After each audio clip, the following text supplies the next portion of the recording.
The opposition leader, meantime, took his shadow cabinet to Tasmania for a meeting today. Joining me now from Launceston is one member of that team, the shadow Infrastructure Minister Bridget McKenzie. Thanks for your time. Your colleague Karen Andrews says Scott Morrison should quit the parliament. Do you agree with her? Oh, Kieran, it's great to be with you from Tasmania.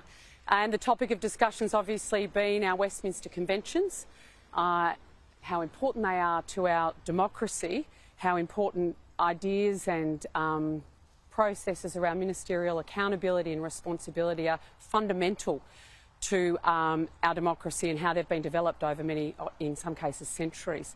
And the former PM's obvious decision to have himself have that authority across a range of ministries during COVID-19.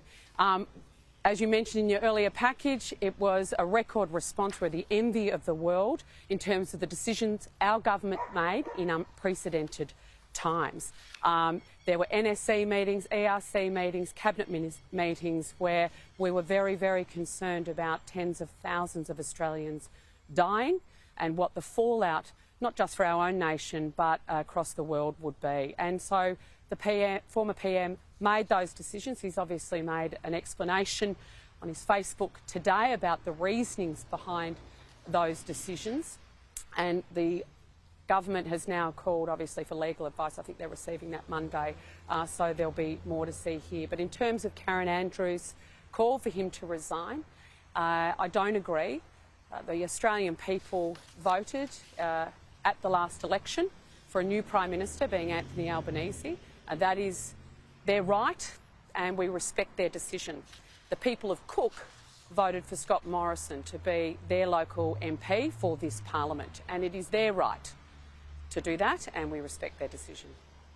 When you look at the reaction during the height of the pandemic, you sort of can see why that might be necessary, but still it's not clear why there was secrecy around it. But then you go to that decision to overrule your colleague Keith Pitt when he was the Resources Minister, and that really doesn't have any justification under the pandemic explanation that the former PM has put. That exposes the whole setup, doesn't it, in terms of him taking on these other roles?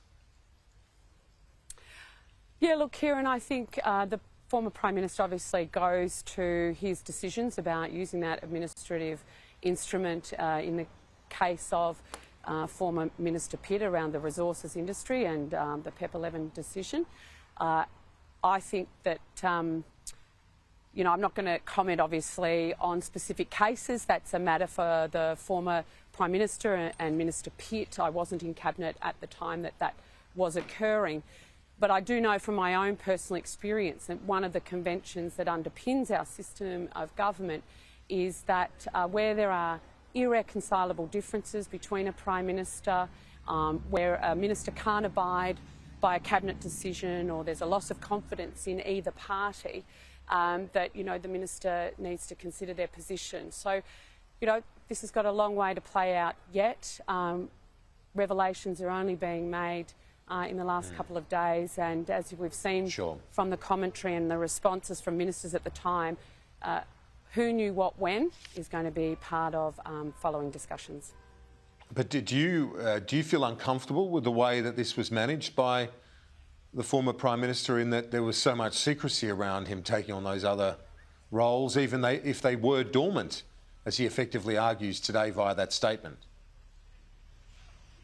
Yeah, I think, the unprecedented nature of the times do, I think, call in the need, particularly the Biosecurity Act, with those unprecedented powers that the Health Minister was going to have. And as I've been saying over the last couple of days, as a Conservative, having so much power with one person is a risk. And so obviously sharing that risk is important. It's a fundamental, foundational principle of our Cabinet system of government as well in our constitutional monarchy. So making those decisions, as Anne Toomey herself, as a constitutional expert, has come out and said recently, would usually, when we change those arrangements, be in the Gazette, would be made public, or if it's on a sitting week and someone's on leave and someone else is, one minister's on leave, another minister is obviously holding that authority for a period of time, for question time, etc., then that's made public. So I do